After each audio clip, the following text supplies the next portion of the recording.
Hola, buenas tardes.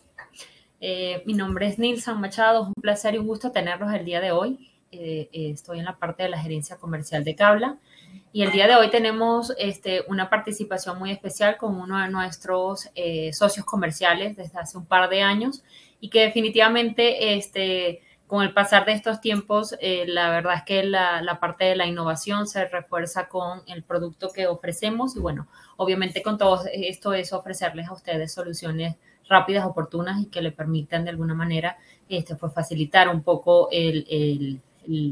al paciente, ¿no? El día de hoy contamos con la presencia o la participación de la doctora Lisa Barroeta Echegaray. Ella es maestra y doctora en ciencias en la especialidad en genética, inmunología y biología molecular. Completó sus estudios de posgrado en el Centro de Investigación y de Estudios Avanzados del IPN en colaboración con la Universidad de Uppsala, Suecia. Cuenta con 2 especialidades clínicas en diabetes y cirugía bariátrica con las que ha participado en la investigación en los determinantes génicos en la progresión de factores metabólicos y epigénicos, antes, durante y después de las intervenciones bariátricas. Se ha desempeñado como gerente en la TAM de investigación y enseñanza para la compañía Cook Medical en las áreas de ginecología, biología de la reproducción y urología, donde llevó a cabo múltiples protocolos clínicos. Ha participado como catedrático en la Universidad UNAM, La Salle, y ha sido profesora adjunta en la especialidad de obesidad para Asociación Americana y Medicina. Actualmente se desempeña como directora médica y asuntos científicos para la compañía de Band Insight, que es la que representamos Cabla aquí en México, donde es responsable tanto de México, Caribe y Centroamérica. Brinda apoyo científico y, por supuesto, educativo. Ha presentado diversos trabajos en investigaciones en el área de hemato-oncología, en congresos, simposios y también, por supuesto, en congresos locales. Es miembro, actualmente forma parte del comité del diplomado en laparoscopía avanzado como directora académica y bueno, el día de hoy los dejamos con su participación. La verdad es que es un tema de interés para todos. Les va a gustar la manera en que Eli nos habla siempre de este tema, pues nos deja mucha enseñanza. Entonces, en este momento le paso pues la palabra a Eli para que pues arranque con su presentación. Bienvenida, Eli, bienvenidos todos. Hola, Nilsan, muchas gracias. ¿Me escucho bien? Sí, muchas gracias a todos por su tiempo y gracias por la invitación. Bueno, pues ya me presentó Nilsan. El día de hoy vamos a tocar 2 temas muy interesantes. El primero de ellos ya seguramente me han escuchado hablar, pero les prometo que tenemos un final de esta presentación que les va a gustar muchísimo. Vamos a ver la relevancia clínica del estudio Freelight y las novedades en mieloma múltiple, así como en esclerosis múltiple. Bien, el inmunoensayo de cadenas ligeras libres, multimatriz, ¿para qué me sirve? Y como les mencionaba, nos vamos a enfocar principalmente en 2 enfermedades, mieloma múltiple y esclerosis múltiple.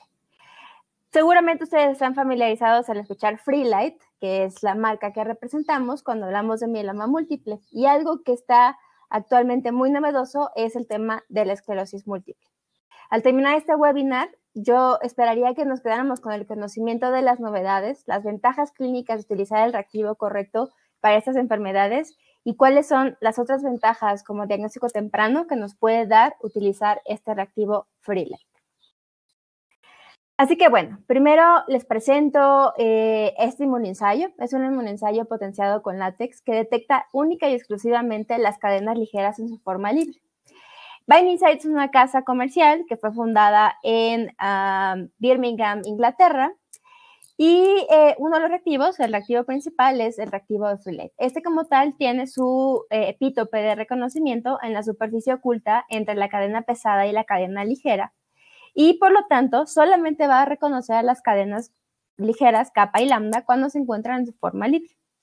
Es bien sabido y bien estudiado desde el año 2002 que las cadenas ligeras se producen en exceso cuando estamos ensamblando las inmunoglobulinas para poder tener un correcto ensamblaje y, bueno, para cumplir con algunas otras funciones biológicas de estas cadenas ligeras libres.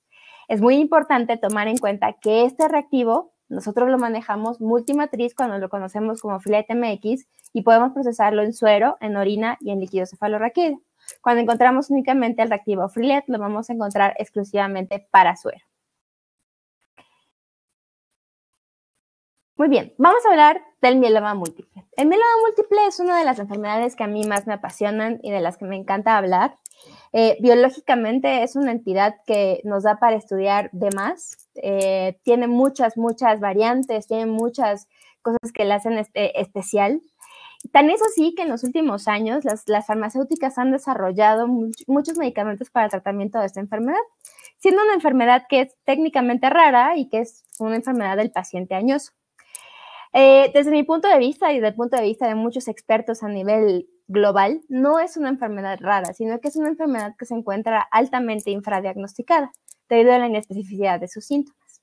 Pero vamos a ver cómo evoluciona el mieloma múltiple iniciando en la médula ósea, donde tenemos a las células B maduras, su microambiente, por supuesto, y vamos a tener una primera entidad que no es una entidad, es una entidad premaligna, pero no cancerosa como tal, que es la gamapatía monoclonal de significado incierto. En este caso, una o dos clonas o varias clonas de las células plasmáticas van a empezar a sufrir mutaciones y estas van a tener, cuando tenemos EMBUS, una probabilidad acumulada por año de 1% de desarrollar mieloma múltiple en el futuro. Si bien esto puede avanzar hacia Smoldering Multiple Myeloma o mieloma múltiple silente, aquí ya podemos ver que hay una mayor cantidad de clonas malignas, por lo tanto tenemos pues los productos de estas células plasmáticas en mayor cantidad, y además este Smoldering Multiple Myeloma ahora ha sido catalogado como de alto y de bajo riesgo. Algo que es muy interesante que podemos identificar aquí es que nosotros debemos tener un fondo policlonal de manera normal, pero cuando tenemos mieloma múltiple, cuando empezamos a desarrollar el mieloma múltiple, no tenemos una única clona que esté tomando el control de la médula ósea, sino que son varias clonas, y es que estas clonas van a poder variar la huella digital, que vamos a ver más adelante, conforme va avanzando la enfermedad, conforme se presenta una remisión, conforme se presenta una recaída. Así que es muy importante hacer un monitoreo adecuado para poder también determinar cuando hay un cambio de clon.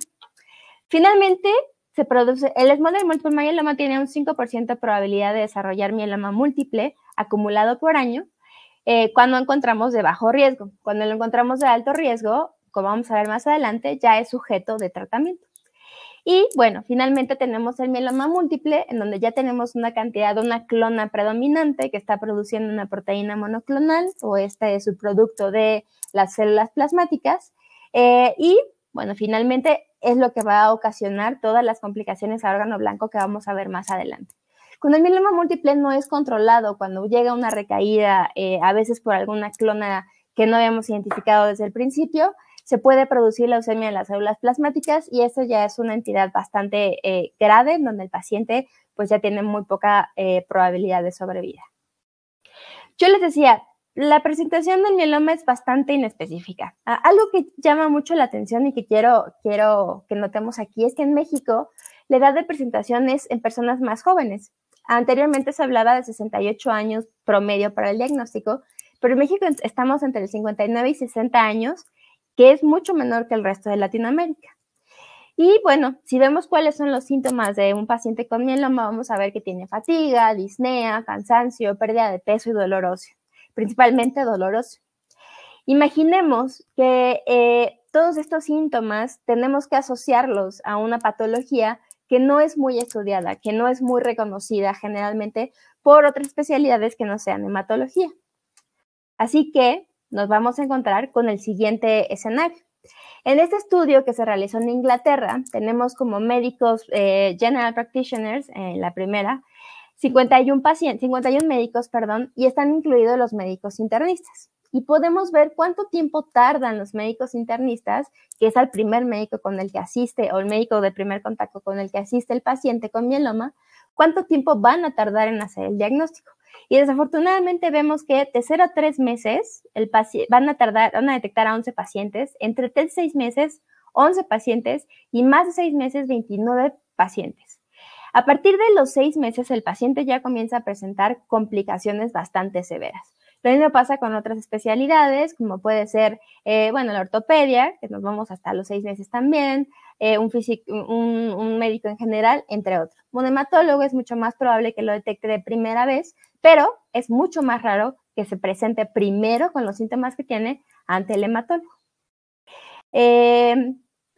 En México, más del 80%, entre el 80 y el 95% de los pacientes, de acuerdo a datos recientes, se diagnostica de manera tardía y, por supuesto, ya con complicaciones. ¿Y a qué me refiero con complicaciones? Anteriormente hablábamos de los criterios CRAP como evidencia al órgano blanco, y este órgano blanco, bueno, este daño órgano blanco se caracteriza por hipercalcemia falla renal, anemia y lesiones óseas. Todo esto era considerado evidencia a órgano blanco, de daño a órgano blanco, y por lo tanto podíamos asociarlo a mieloma múltiple. Sin embargo, se ha elevado la pregunta, o se ha llevado a esa pregunta de si son complicaciones y no necesariamente síntomas. De esto derivó que en el 2014 se buscara hacer una actualización para poder detectar a los pacientes de manera mucho más temprana. ¿Y qué es lo que queríamos o qué es lo que se buscaba hacer con esta actualización? Identificar un subgrupo de pacientes con una progresión inminente hacia mieloma múltiple, intervenir antes del daño a órgano blanco para poder dar el mejor tratamiento, para tener la menor cantidad de complicaciones posibles, tener diagnóstico a través de imagen, se incluyó también la clonalidad en la médula ósea y mejoría en las opciones del tratamiento. Intervenciones más tempranas en pacientes de alto riesgo con smoldering multiple myeloma nos da un mejor pronóstico. Bien lo dicen los especialistas, los grandes hematólogos a nivel global, no te guardes las moléculas más adecuadas, las más fuertes para el final del tratamiento, sino úsalas cuando tienes a un paciente en buenas condiciones y que puedes en ese momento darle el mejor tratamiento. Es lo que se buscaba con esta actualización. Y es así que en el 2014, en el Summit de Londres, se alcanzó un consenso en el que se buscaban biomarcadores asociados con una probabilidad de progresión del smoldering multiple myeloma de 80% en 2 años y que por lo tanto debería ser reconocido como mieloma múltiple y ofrecerle tratamiento. Estos biomarcadores de malignidad o eventos definitorios de mieloma incluyen 60% de células plasmáticas demostradas por biopsia o aspirado de médula ósea, un radio de cadenas ligeras involucrada o no involucrada por arriba de 100 o la cadena involucrada por arriba de 100 y al menos una lesión focal por estudio de resonancia magnética al menos de 3 milímetros. Estos son tan específicos que se consideran ya como tal biomarcadores. ¿Y por qué son tan específicos? Como vemos en el gráfico 1, tenemos una tabla en el eje de las Y, tenemos la probabilidad de progresión y en el eje de las X, y tenemos a dos grupos que les mencioné que eran premalignos, el smoldering multiple myeloma y el MGUS.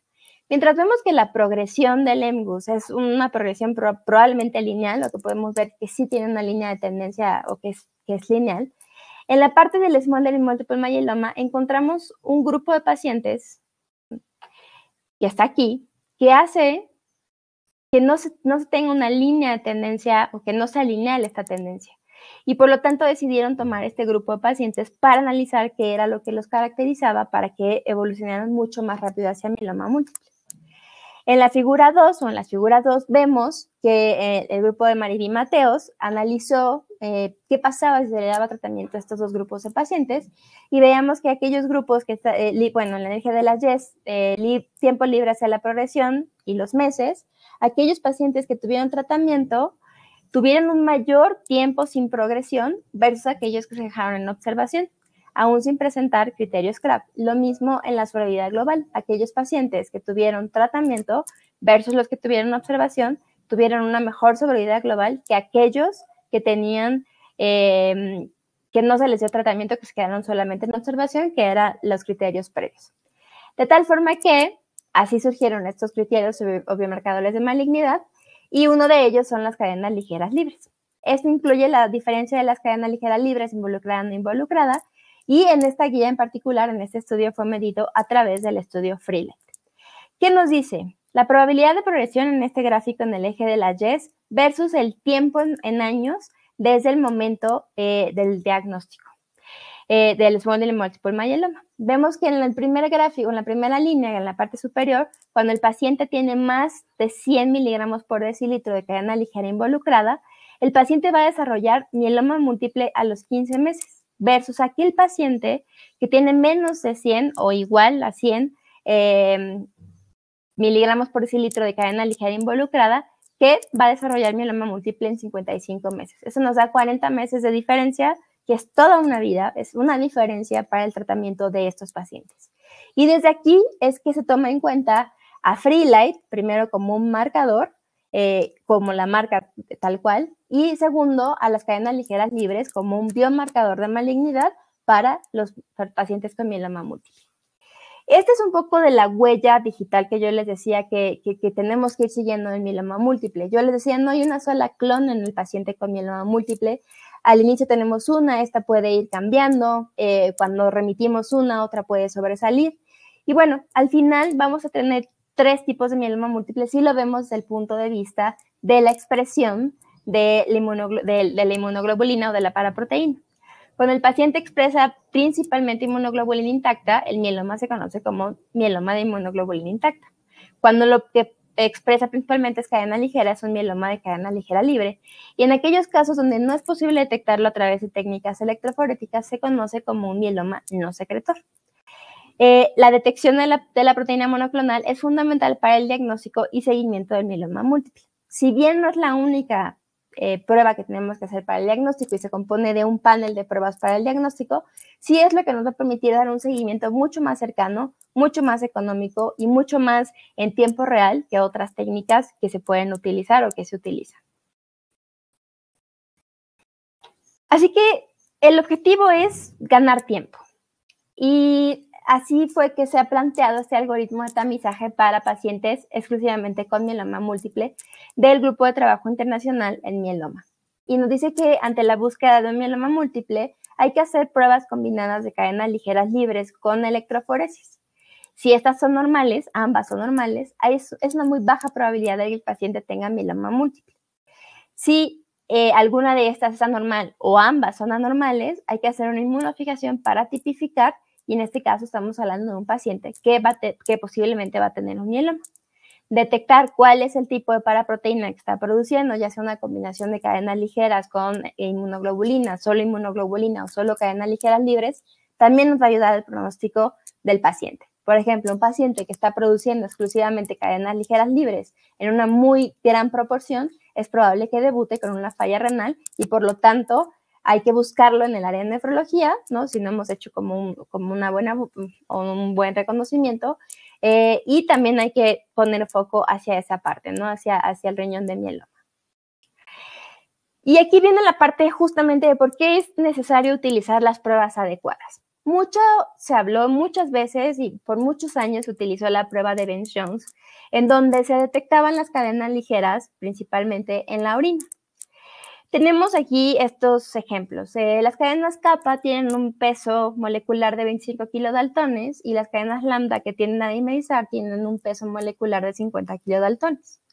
El glomérulo tiene límites con poros de filtración de 40 a 70 kilodaltones, por lo tanto van a ser reabsorbidos y metabolizados en esta región. Un paciente, como ya les mencioné, que está produciendo cadenas ligeras libres de manera normal, excedente a lo que tiene de inmunoglobulina, produce entre 0.5 y 1 gramo de cadenas ligeras libres al día. Y la capacidad reabsortiva del riñón es de 10 a 30 gramos por día, excediendo 30% la capacidad reabsortiva del túbulo proximal y la sensibilidad analítica de la electroforesis en orina de 24 horas es de 500 miligramos por litro. Por lo tanto, cuando yo la detecto, en realidad ya es cuando tengo una falla renal. Cuando se detecta, les decía, el paciente ya tiene una complicación renal. Es importante tomar en cuenta que si bien históricamente o muchos médicos de la vieja guardia van a seguir pidiendo la prueba de orina de 24 horas, y es por esta historia de Bence-Jones que detecta las cadenas ligeras al probar la orina de un paciente y que tiene ese sabor y, bueno, finalmente detecta que tiene mieloma. Hoy en día ya no es necesario llegar a esta parte porque no queremos que el paciente se complique. Independientemente de que tengamos esta excedente en la capacidad absortiva del túbulo proximal, algo que es muy importante son las condiciones fisiológicas del paciente. Cómo está su riñón, qué tipo de mieloma tiene, qué está expresando o no está expresando. Por algo que es crucial, y siempre lo menciono, es que el paciente recolecte la muestra de la manera adecuada. Si el paciente no recolecta la orina 24 horas como se le solicita, entonces es una prueba que no nos va a servir absolutamente de nada. Incluso me ha llegado a tocar médicos que solicitan pruebas casuales para detectar las cadenas ligeras libres, y esto, lejos de ayudarnos, nos va a confundir con un resultado que no nos va a dar ningún valor. Puede salir negativo mientras tienes las cadenas ligeras libres automatizadas positivas y la electroforesis positiva, y solamente nos va a estar metiendo ruido. Sí se puede usar la prueba de orina, sí se puede medir las cadenas ligeras libres en orina, pero única y exclusivamente para identificar o detectar la capacidad o el funcionamiento renal que tiene el paciente, es decir, la tasa de microalbuminuria que está presentando el paciente.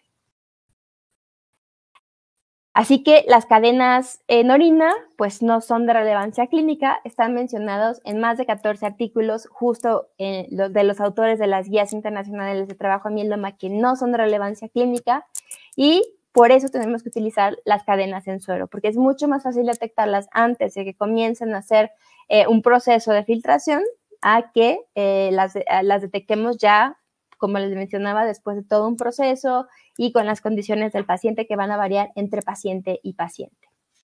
Ahora, otra controversia que también se ha presentado es las cadenas ligeras totales versus las cadenas libres.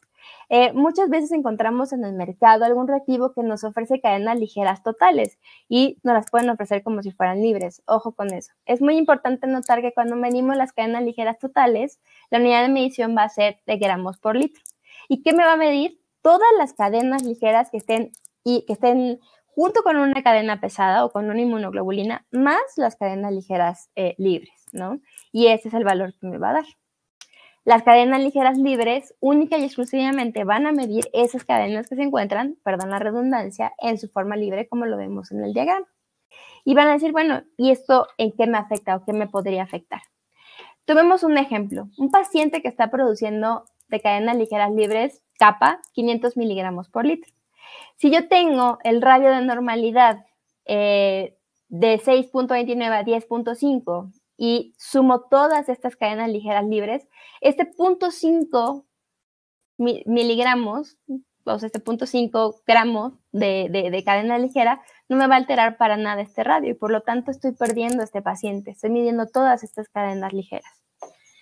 Es un paciente que vamos a perder definitivamente.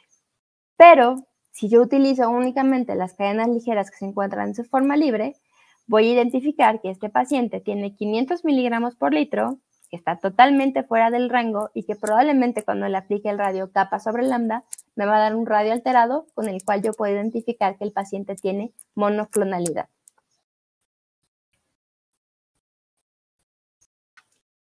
Finalmente, también hay que hablar de que utilizar el ensayo Freelite tiene un impacto clínico en los pacientes. En un estudio en Suecia, en un hospital, se llevó a cabo un intercambio entre reactivos. Se utilizaba el activo de Freelite, se cambió por otro de una marca. Y al paso del tiempo se detectaron que los pacientes comenzaban a recaer y no eran detectados por este ensayo nuevo que estaban utilizando. Esto tuvo consecuencias significativas y debilitantes para los pacientes. Debutaron con insuficiencia renal a la recaída, tuvieron que ser sometidos a hemodiálisis de por vida e incluso llevó al fallecimiento de pacientes.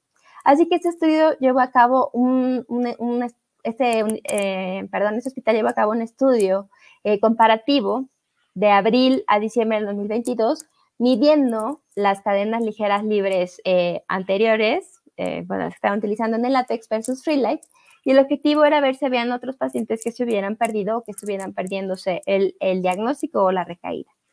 En este caso se encontraron 31 resultados discrepantes con una diferencia significativa de más 3:1 en los valores de cadenas ligeras libres. 5 pacientes fueron identificados con consecuencias clínicas muy relevantes. Y la identificación de los pacientes mediante resultados solamente se puede hacer a través de resultados con Freelite, ya que las otras técnicas no existen o no tenían características clínicas. Así que solamente con el estudio de Freelite se pudo hacer el diagnóstico de la recaída de estos pacientes.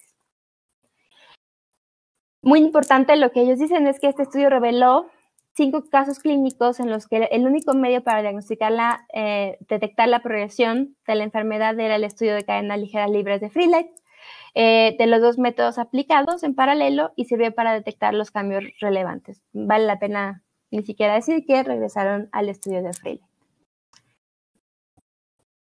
Ahora, ¿Qué más tiene Freelite para mieloma múltiple? Bueno, tenemos más de 3,000 publicaciones científicas que nos respaldan. Esas publicaciones utilizan el reactivo de Freelite como el reactivo adecuado para medir o cuantificar las cadenas ligeras libres. Y estoy hablando de estudios clínicos, estudios de medicamentos, y también para medir la respuesta hematológica. Y no solamente eso, hay guías internacionales y nacionales en donde se nos está mencionando por nombre como el reactivo que tiene que ser utilizado. Somos el único reactivo que tiene clearance para hacer monitoreo, diagnóstico y pronóstico de mieloma múltiple. Así que es muy importante. Estas son solamente algunas de las guías que tenemos. Esto no lo voy a mencionar en la presentación, pero también se utilizó Freelite para establecer el criterio de la respuesta completa estricta, que vamos a ver muy brevemente adelante, aunque está en proceso de ser evaluado y por eso no voy a ahondar mucho en esta presentación. Freelite durante el monitoreo, que es muy importante. Ok, vamos a ver en el caso 1, en este gráfico, tenemos en la parte inferior los diagramas o las imágenes representativas de las electroforesis. Mientras que en estas líneas guindas vamos a ver la inmunoglobulina IgG y en las líneas azules vamos a ver la cadena kappa, ¿no? Que en este caso era un paciente con IgG kappa. Y podemos ver que las cadenas kappa van a disminuir de manera drástica.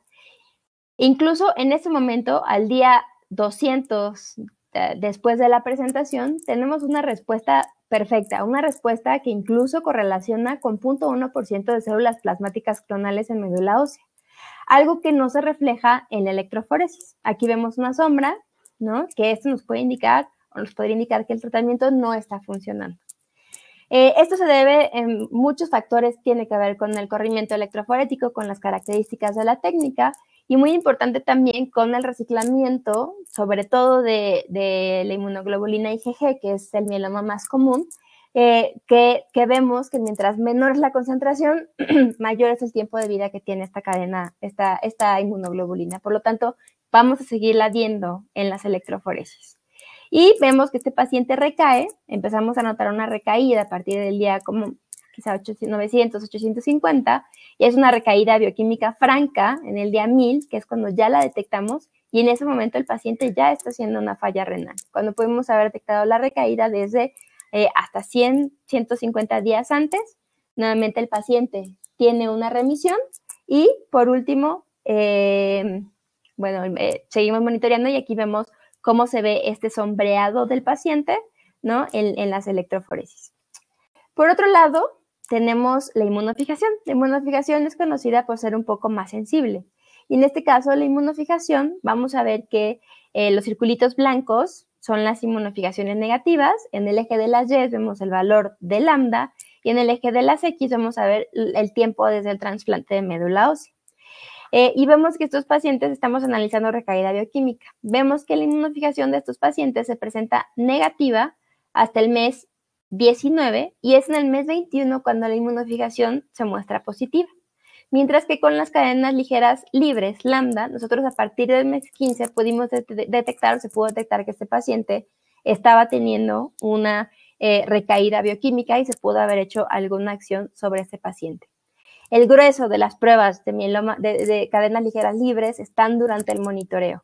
Y es importante recordarles que se tiene que hacer Freelite o las cadenas ligeras libres con la electroforesis y la inmunofijación para tipificar durante todo el transcurso de la enfermedad.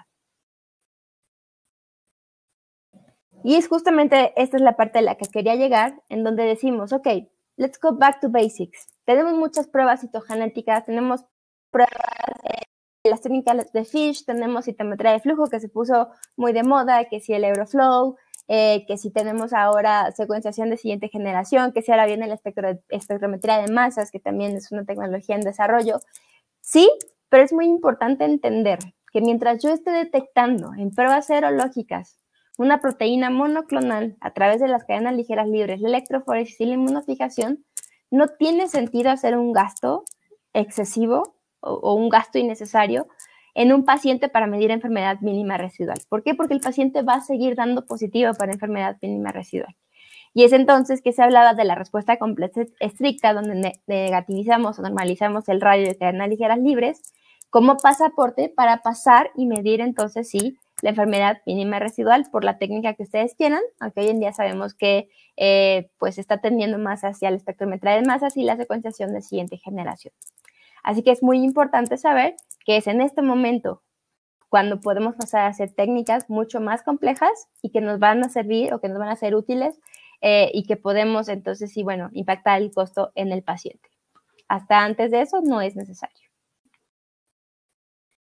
Bien, finalmente voy a terminar con este resumencito. Así que tenemos que FreeRide está citada en las guías internacionales, en cuadro básico institucional en México, y fue mencionado también en la licitación del IMSS por el panel de expertos en mieloma múltiple. Su combinación con electroforesis de proteínas en suero hacen el tamizaje del mieloma múltiple el que tiene mayor sensibilidad y menor costo. Su uso niega la necesidad de usar pruebas de orina en mieloma múltiple. FreeLight es un reactivo que mide cadenas ligeras libres y es un referente que utilizan muchas casas farmacéuticas, que utilizan en muchos estudios de investigación como el estudio para medir esta respuesta hematológica. Clínicamente, utilizar FreeLight para el monitoreo tiene mucha significancia. Puede detectar a los pacientes con recaída de manera más rápida, recaída bioquímica. Y su uso durante el monitoreo permite incluso evaluar a aquellos pacientes que están utilizando anticuerpos monoclonales, que para los que no sepan, hasta el día de hoy es el tratamiento que mejor resultado ha dado o está dando. Ahora están saliendo estos nuevos anticuerpos bioespecíficos, ¿no? Pero bueno, al día de hoy lo que se utiliza o lo que utilizamos en la mayoría de los casos, se utiliza en la mayoría de los casos, es los anticuerpos monoclonales que van a generar una sombra porque son anticuerpos IgG-kappa. Así que es importante tener esto en cuenta, que las cadenas ligeras no se van a ver afectadas por el uso de estos anticuerpos monoclonales. Muy bien. Hasta aquí la parte de mieloma múltiple, que creo que ya los que me han escuchado platicar es algo de lo que siempre hablo. Vamos a tomar 30 segundos solamente para descansar. Es como si estuviéramos oliendo perfumes y ahora vamos a ver esa imagen para oler un poco de café y refrescarnos. Y vamos a pasar a la esclerosis múltiple, en donde tenemos la parte más innovadora de las cadenas ligeras libres. Bien, así que si están listos, pues vamos a empezar. La esclerosis múltiple es una enfermedad autoinmunitaria. Quiere decir que el sistema inmunitario va a agredir o va a afectar la vaina de mielina que recubre el nervio, ¿no? Y esto va a interrumpir la comunicación entre el cerebro y el resto del cuerpo. Como vemos aquí en la imagen, como se está un poco dañado, ¿no? Esta vaina de mielina. La esclerosis múltiple es 2 veces más común en hombres que en mujeres, 2 veces más común en mujeres que en hombres. Tiene síntomas como entumecimiento, debilidad, problemas para caminar, cambios de visión, pero todo esto va a depender completamente de la persona, de la ubicación del daño en el sistema nervioso y de la gravedad del daño de las fibras nerviosas. Algunas personas pierden la capacidad de caminar por sí mismas o de moverse, ¿no? Con el paso del tiempo. Y bueno, la esclerosis múltiple no tiene cura, sin embargo, hay tratamientos que nos ayudan a acelerar la recuperación de una crisis, cambiar el curso de la enfermedad y controlar los síntomas. A grandes rasgos, la esclerosis múltiple la podemos dividir en 3. Primero tenemos aquella esclerosis múltiple que es de recaída-remisión. Es el 85% de los casos. Pero estos pacientes que tienen recaída-remisión, 8 de cada 10 pacientes van a tener una esclerosis múltiple secundaria progresiva. Quieren decir que esto va a ser, va a seguir progresando conforme va avanzando el tiempo. Por otro lado, tenemos el grupo de pacientes que son principalmente progresivos, y en esos pacientes el 15% van a tener un síntoma que vamos a ver un poquito más adelante, y de ahí va a ser degenerativo, se va a seguir presentando, crónico degenerativo, y va a ir complicándose con el tiempo sin que tengan la posibilidad de una remisión. ¿Qué afecta la esclerosis múltiple? Además de afectar, como ya les mencioné, cognitivamente la función de los nervios, también va a afectar el estado de ánimo de los pacientes, van a presentar problemas sexuales, van a tener espasmos, van a tener debilidad en los músculos, problemas al caminar. Obviamente son pacientes que van a tener ausentismo laboral, que muchas veces van a requerir de un cuidador de tiempo completo y que va a ser, es una enfermedad bastante compleja en todos los aspectos, ¿no? Y también dependiendo de cuál sea el tipo de esclerosis múltiple, bueno, pues va a ser también la gravedad que vamos a tener o la disponibilidad de tener a alguien el 100% del tiempo con el paciente. Y vamos a hablar justamente de este primer síndrome que les comentaba. Tenemos la esclerosis múltiple o síndrome clínicamente aislado. ¿Cómo vamos a distinguir uno del otro? Y esto es muy interesante. Aquí les pongo dos imágenes de unos tulipanes. Un síndrome clínicamente aislado, que vamos a conocer CIS a partir de ahora, es el primer episodio neurológico que dura al menos 24 horas. En este caso, el problema fue la visión. Y vemos que si este paciente mantiene la visión así como lo vemos en este cuadro durante 24 horas y después recupera la visión, después de 24 horas o un poco más, entonces es un síndrome clínicamente aislado. Esto está causado por la inflamación y la desmielinización en el sistema nervioso central. El 40% de los pacientes que presentan un síndrome clínicamente aislado van a presentar ninguna discapacidad o mínimas discapacidades, ¿no? Después de 20 años de la primera aparición del síndrome. Sin embargo, en el 60% restante va a desarrollar esclerosis múltiple. Y aquí lanzar la moneda es preguntarse quiénes van a desarrollar esclerosis múltiple como tal, ¿no? Y quiénes se van a quedar con un síndrome clínicamente aislado. Para el diagnóstico de la esclerosis múltiple necesitamos la evaluación de imágenes que nos van a hablar pues que hay un avance en el tiempo y un avance en la localización de la afectación cerebral, la evidencia clínica del paciente, obviamente, y el análisis de líquido cefalorraquídeo. ¿Por qué el análisis de líquido cefalorraquídeo? El líquido cefalorraquídeo está dentro de la barrera hematoencefálica y no debería tener la producción de anticuerpos. Pero como estamos hablando de una enfermedad autoinmunitaria, es muy probable que se estén presentando inmunoglobulinas dentro de el líquido cefalorraquídeo. Así que se analiza el líquido cefalorraquídeo para poder identificar si hay síntesis intratecal, es decir, dentro del líquido cefalorraquídeo de inmunoglobulinas. Y vamos a profundizar en esta parte del líquido cefalorraquídeo. La detección de inmunoglobulinas intratecales respalda el diagnóstico de esclerosis múltiple, aunque no necesariamente va a discriminar solamente la esclerosis múltiple. Es muy importante tomar en cuenta que para hacer la medición tenemos que hacer pruebas pareadas. Yo tengo que medir líquido cefalorraquídeo con una prueba de suero. ¿Por qué? Porque tengo que identificar que efectivamente, o tengo que ajustar que efectivamente lo que tiene el paciente está presentándose de manera exclusiva en el líquido cefalorraquídeo y no es algo orgánico. Así que vamos a hacerlo de manera pareada. Como lo respaldan los criterios de McDonald desde el 2017, el estándar de oro para medir la presencia de síntesis intratecal de inmunoglobulinas son las bandas oligoclonales, que aquí las tenemos como OCB. Las bandas oligoclonales tienen una sensibilidad de entre 88 y 94%, tienen una especificidad del 92% y la esclerosis múltiple, bueno, esto ya lo vimos, ¿no? Que nos presenta la síntesis intratecal de inmunoglobulinas. Como les mencionaba, esto era caracterizado como el estándar de oro desde el 2017 hasta lo que les voy a platicar en un momento. Como ustedes bien saben, para poder, bueno, primero vamos a hablar de las bandas oligoclonales antes de pasar al otro tema. Las bandas oligoclonales son una técnica muy manual, son técnicas electroforéticas también, les decía, manuales, laboriosas, tardadas y sobre todo son subjetivas al analizador o al intérprete que las está viendo. Y vamos a ver este ejemplo que es muy claro. ¿Cómo es la reproducibilidad de las bandas oligoclonales? Aquí tenemos 4 pacientes, el paciente A, B, C y D.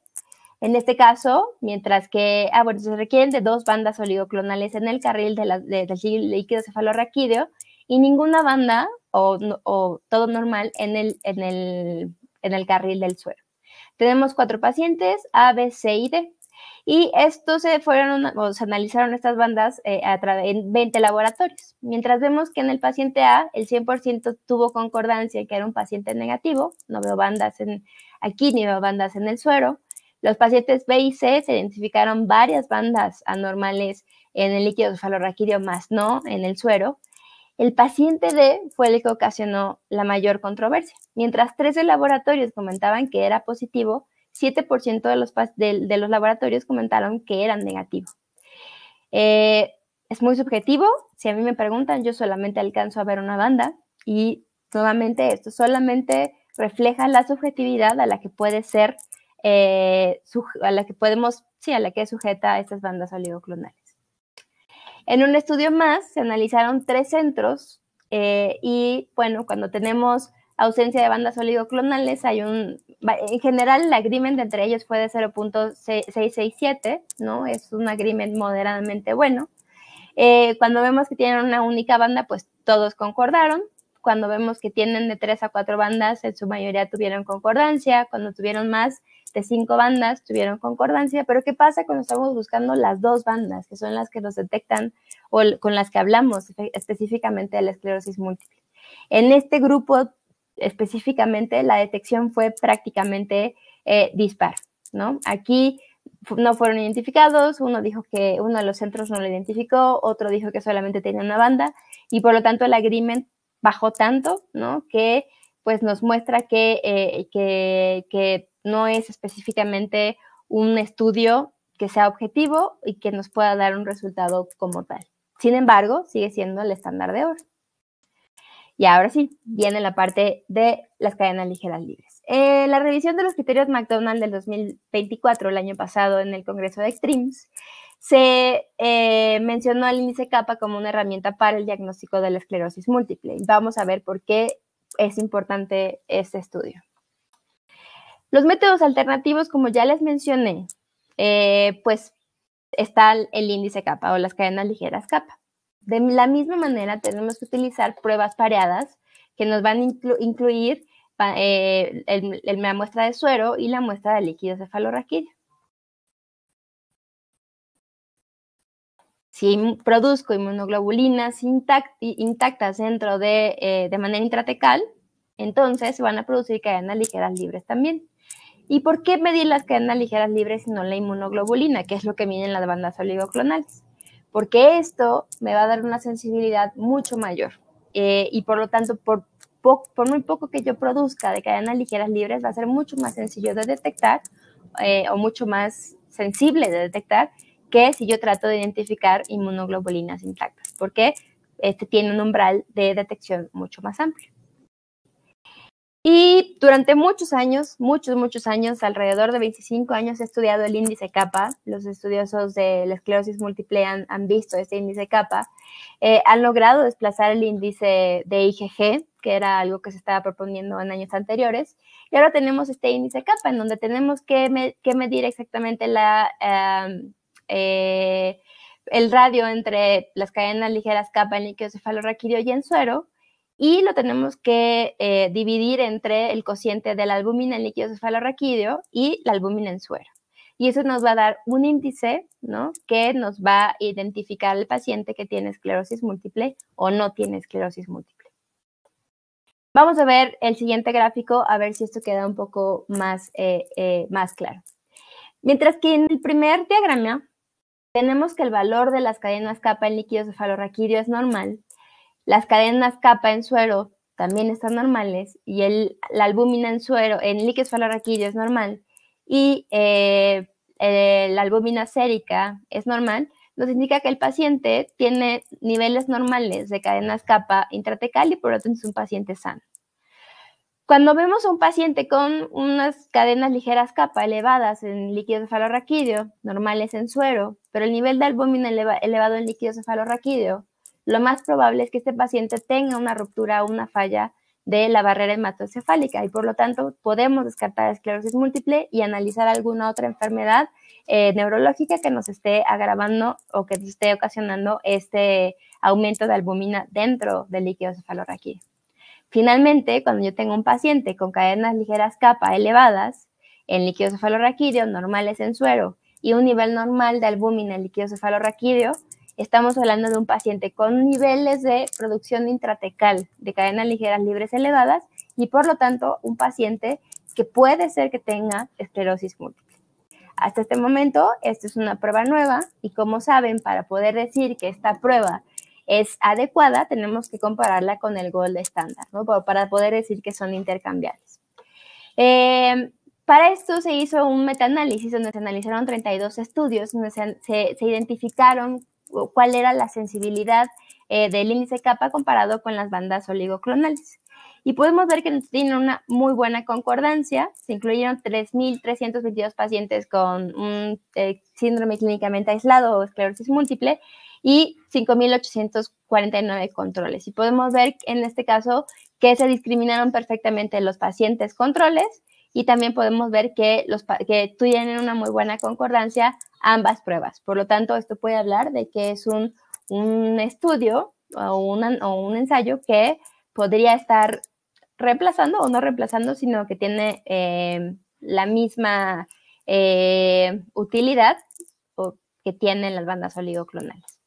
Aún más allá, se midió el índice kappa versus las bandas oligoclonales con el Optilite, que es el equipo que requieren, ¿no?, de Binding Site para poder procesar el índice kappa o el Optilite MX. Y se hizo un metaanálisis en 16 estudios y se identificaron nuevamente que pues la concordancia entre las bandas oligoclonales y las cadenas kappa son bastante buenas, con una media de más 5% y menos 3.3%, ¿no? Entonces, podemos hablar de que son estudios técnicamente intercambiables. Además de eso, algo importante es que se hizo un estudio retrospectivo, o más bien se identificaron 3 estudios, 2 de Ferraro y 1 de Bernard, en donde las bandas oligoclonales daban negativo. Y se midieron a través de Freelite MX, se identificó que en estos pacientes, a pesar de que las bandas oligoclonales se mostraban negativas, esos pacientes con las cadenas kappa tenían el valor, el punto de corte que se utilizó en este estudio, en cada uno de estos estudios, tenían el punto de corte adecuado para decir que el paciente tenía esclerosis múltiple. Así que el índice kappa no solamente tiene una buena concordancia con las bandas oligoclonales, sino que tiene más sensibilidad y puede rescatar hasta 3 de cada 10 pacientes que no se detectan por bandas oligoclonales. Muy bien, esto es muy interesante. Si bien todos estos valores son valores de referencia y cada laboratorio tiene que establecer sus valores de referencia, vamos a ver cómo podemos predecir si un CIS, si un síndrome clínicamente aislado, se va a convertir o no en esclerosis múltiple. En la tabla 1 tenemos la probabilidad de mantenerse como un síndrome clínicamente aislado y mientras que en el eje de las X tenemos el tiempo desde el diagnóstico del primer síndrome clínicamente aislado. Y en este gráfico vemos que aquellos pacientes, el punto de corte que se utilizó fue de 0.53, así se determinó. Vemos que aquellos pacientes que tienen más de 53 miligramos, menos de 53 miligramos por litro de cadena kappa en líquido cefalorraquídeo van a tardar mucho más tiempo, si no es que nunca desarrollan esclerosis múltiple. Mientras que en la línea roja, los pacientes que tienen más de 53 miligramos por litro van a tener el desarrollo de esclerosis múltiple de manera mucho más temprana, ¿no? Y el 100% de los pacientes van a desarrollar esclerosis múltiple. En el segundo gráfico, nuevamente se evalúa la probabilidad de mantenerse como un síndrome clínicamente aislado y aquí a través de un estudio ROC se ajustan los valores a 10.62 del índice kappa. Y aquí tenemos que aquellos pacientes que tenían por debajo de 10.62 miligramos por litro de cadenas kappa, tenían 7.34 veces menos probabilidad de convertirse en esclerosis múltiple versus aquellos que tenían más de 10.62. Nos está hablando de un marcador que es altamente sensible para la determinación o para poder hablar de la conversión hacia esclerosis múltiple. Bien, Javier Montalbán, que fue quien dio la comunicación en ECTRIMS el año pasado, habló de que el índice kappa o las cadenas kappa es un ensayo preclínico apropiado para el diagnóstico de esclerosis múltiple. Recuerden, por favor, que no es el único, al igual que con el mieloma múltiple, no solamente se requiere el valor de kappa, sino un contexto clínico, la historia clínica del paciente, la evaluación de las imágenes del paciente. Y también se menciona que las cadenas ligeras libres son intercambiables con las bandas oligoclonales y consecuentemente podrían sustituir a las bandas oligoclonales para la esclerosis múltiple. Nuevamente, este último statement lo dejo a consideración de cada uno de los laboratorios o de cada uno de los países, si es que hay alguien más que esté conectado de otro país, puesto que cada una de las sociedades neurológicas de los países se tiene que poner de acuerdo para determinar si eso es adecuado o no. Pero esto fue lo que comentó el doctor Javier Montalbán y por lo tanto tenemos todas las herramientas numéricas para decir que sí son estudios intercambiables y que además son estudios automatizados y son estudios que no son subjetivos, que nos van a dar un resultado objetivo 100%. Bueno, finalmente ha ganado mucho interés, les decía, más de 25 años estudiándolo, ahora finalmente el índice kappa ha ganado mucho interés como un marcador más sensible, menos costoso, menos lento, automatizado, no dependiente del operador y cuantitativo de la síntesis de inmunoglobulina intratecal en comparación con las bandas oligoclonales. Que al final lo que buscamos y lo que buscamos en Binding Site, y creo que cada uno de los que estamos aquí presentes, es darle la misma oportunidad a todos los pacientes de un diagnóstico temprano, un diagnóstico menos costoso y un diagnóstico que los pueda llevar al mejor tratamiento posible. Finalmente, esta es la parte del resumen. Tenemos que ya está presente el índice kappa en la actualización de los criterios de McDonald del 2014 para esclerosis múltiple. Está actualizado en las guías de práctica clínica de México, aunque no se han estandarizado los puntos de corte que se van a utilizar. Afortunadamente estaremos participando en un estudio multicéntrico en donde trataremos de establecer estos valores con el grupo de estudio de esclerosis múltiple mexicano. Hay una mayor sensibilidad que las bandas oligoclonales, es mucho menos laborioso, mucho menos costoso y por supuesto no es subjetivo. Esto que es súper importante, pueden determinar la conversión de un síndrome clínicamente aislado hacia mieloma múltiple y la cadena ligera kappa o el índice kappa es un ensayo preclínico apropiado para el diagnóstico de esclerosis múltiple. Y con eso termino mi presentación y estoy abierta a preguntas y respuestas.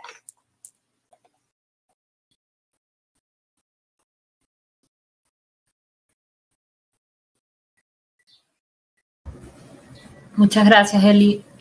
Si alguien tiene algún comentario, alguna pregunta, la puede hacer a través del chat. Y aquí la vamos leyendo y, por supuesto, Eli nos apoya en contestarlo.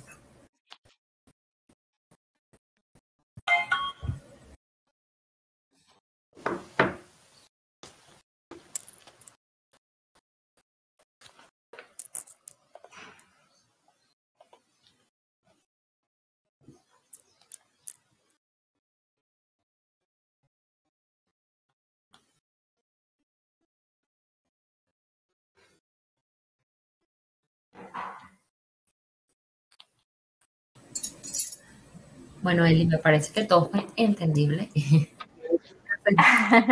Eso espero, sí, exacto, eso espero. Igualmente. Te queremos dar nuevamente las gracias por tu participación, siempre con este apoyo, por supuesto, sabemos y nos gusta trabajar con proveedores como ustedes, porque pues definitivamente la educación continua es parte de lo que ustedes ofrecen, aparte de un producto. Siempre resaltamos que esto es un plus y creo que todos los que estamos aquí atendiendo el webinar efectivamente es porque pues agradecemos y nos gusta este tipo de eventos. Entonces, nuevamente, muchas gracias por tu participación. Gracias a ti, Nil, por la invitación. Me encanta trabajar con ustedes, participar con ustedes.